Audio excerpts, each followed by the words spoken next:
Here's a little info cairn that's found along the green belt. This is just some of the artwork that's in a piece of plate steel that braces this cairn. And so let's come in and have a look at it. This one is about the first peoples in the Revelstoke area, First Nations people.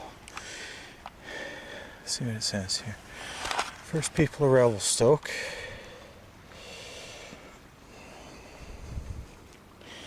And this is a picture of Chief Edward.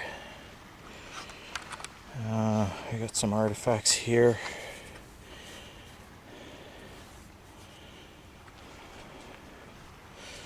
Birch bark basket.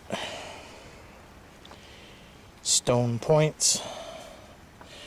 Rocks with holes through them like this would be to maybe weigh nets or a variety of things. Here's a beautiful, beautiful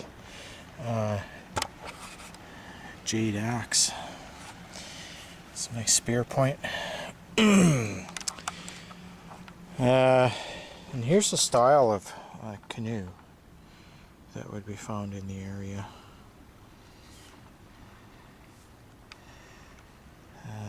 It's called a sturgeon-nosed canoe.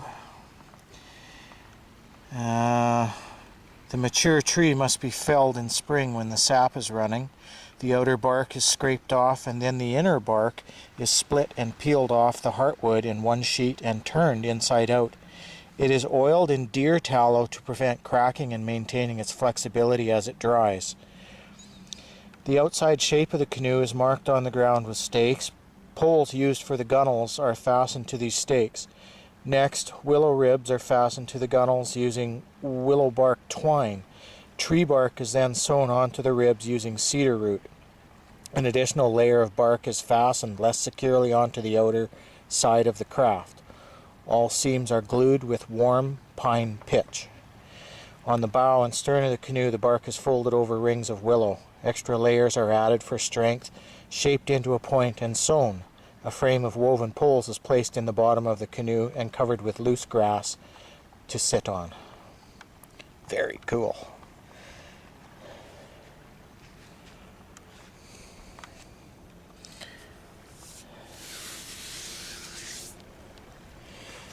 Sinix Chief Melchior and many of his tribe put in the winter of 1886 across the river from Revelstoke on the Columbia north of the Arrow Lakes. Likely at the village Vern Ray has documented as Skixikinten. West Kootenay pioneer Edward Pickard. And it's just a little footnote here says, archaeological digs which scientifically show the prior use of land by the first people have been limited. Many sites have been destroyed, flooded, or built upon before they could be properly explored. And an example of that would be that this is a dammed river, right? It's a beautiful dammed river. It's a damn beautiful river.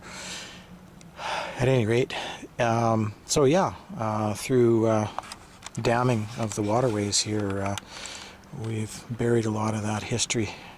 Not only that, but at the very end, when you get to the ocean, because we're not allowing the river to ebb and flow in its natural rate, we're really messing with the marshlands in those areas.